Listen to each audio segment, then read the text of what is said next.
So you're writing a story. Could be a novel, a short story, a screenplay, a D&D campaign, a video game, whatever your story is.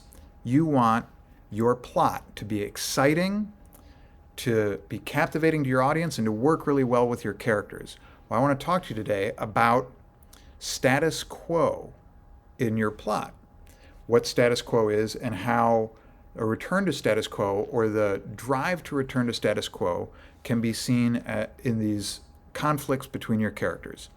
Now, the simplest explanation of status quo is the way the world currently is in a static snapshot. That would be nothing changing, just everything stays the same.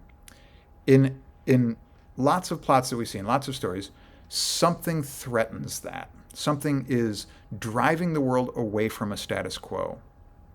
Now, that might either be good or bad.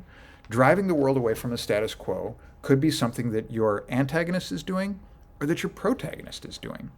Probably the simplest plot structure would be if the bad guy in your story is doing that. If the antagonist is trying to change the world from our current status quo to something else. This is the classic Superman Lex Luthor type story, right?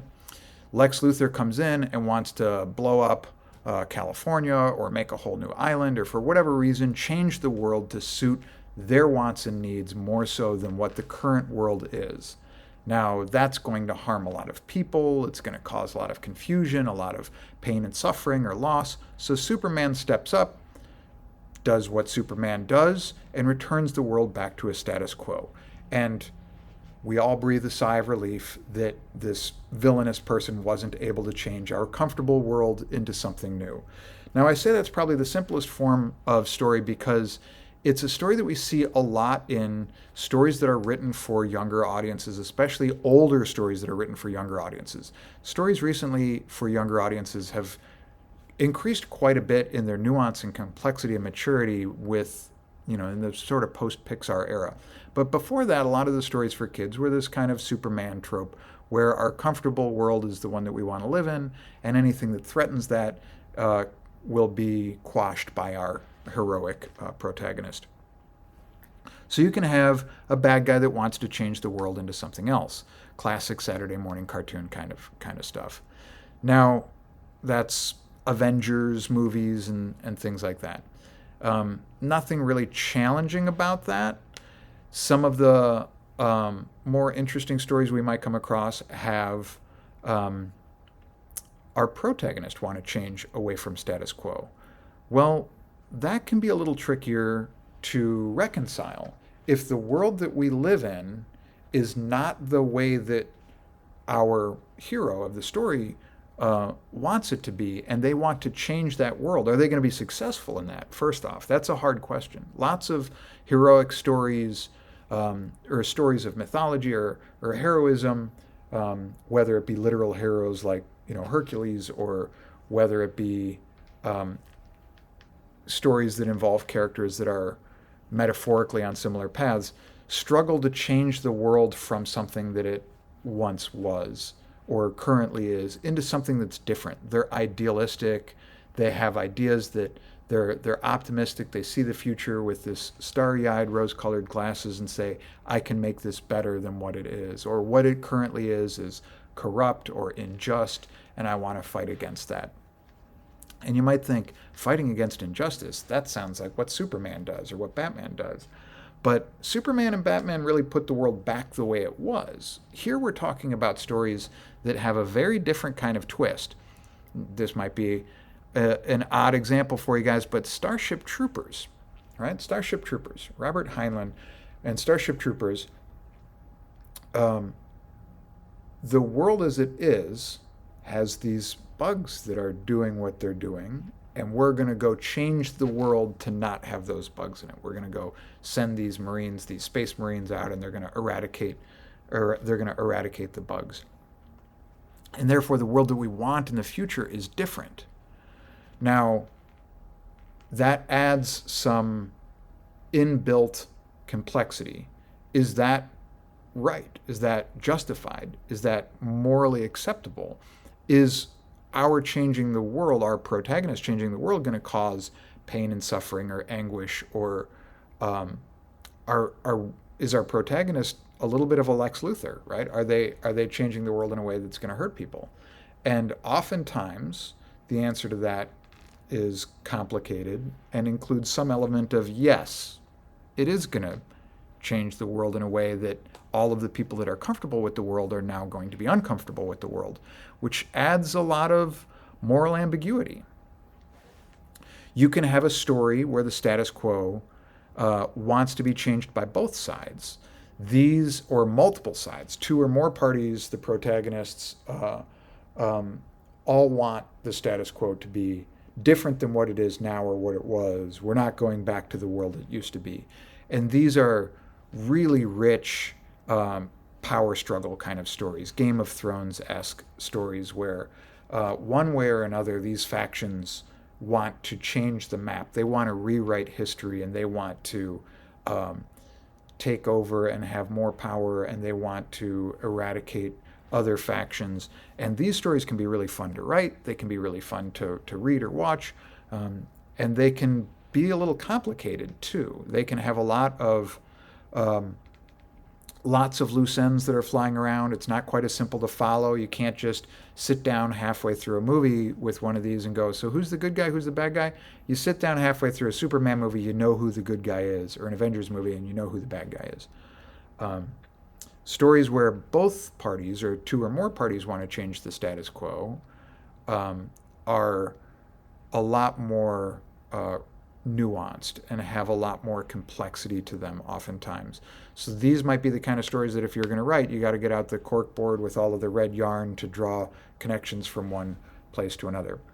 And the last example of a plot with status quo changing would be a character that is finding themselves in a world that is changing, where status quo is being disrupted by some outside force, and the character is finding ways to live with that new world, whether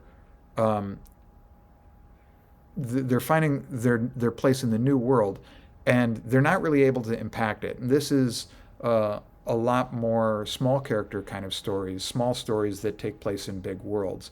This might be, big empires that sweep through, and they are just juggernaut forces that your story might not give a lot of time or development to. This is just, Napoleon's army has taken over this tract of land, this country, this whatever, and now we're living under this new regime. How is that going to affect us? The characters in that story might not be able to even hope to impact the world. They might just be villagers who are trying to figure out how they're going to sell their livestock now that a new authoritarian regime has arisen or has fallen, and the political climate is different and the economic climate is different, and they have to figure out what they're going to do in this new status quo, or as the status quo changes. Those stories can be heart-wrenching. They can be dramatic. They can be tearful, right?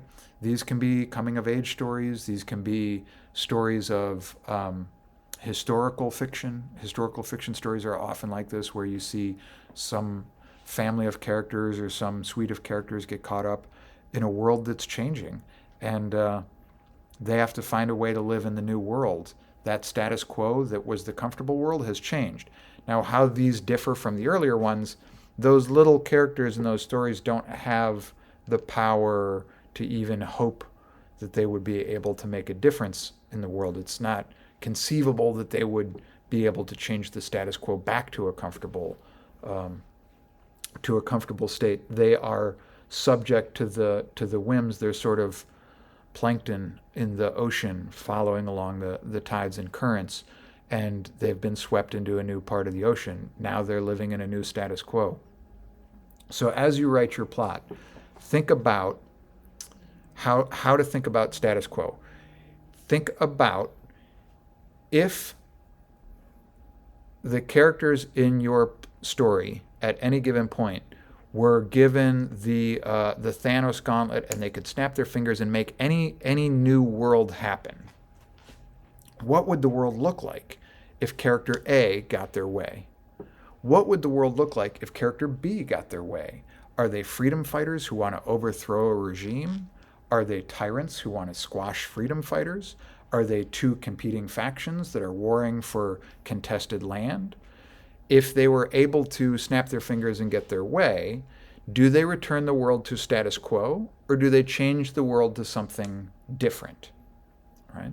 And who is the ones who are changing the world? Or is your character so far down the ladder of power in their world that that's beyond their ability to even comprehend or address? They would never think that they could change the status quo. The status quo is changing. Someone else has that Thanos gauntlet, and the status quo is going from one thing to another, and they are along for the ride.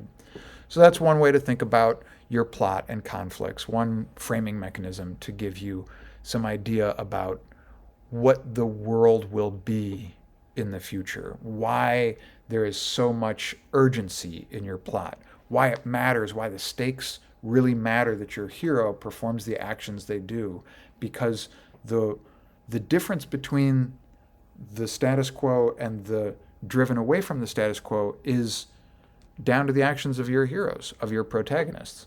Do they return the world to the status quo? Do they break the world from the status quo? Once we understand what the before and after worlds look like, we can really better understand the actions of our protagonists and our heroes in our stories, and understand those conflicts a lot more. So if you have good examples of status quo or stories where unexpectedly the protagonists or antagonists were doing something different with the status quo than we thought, I'd love to hear about it. Add those in the comments, because the more we drive this conversation along, the better all of our writing is going to be. Thank you guys very much.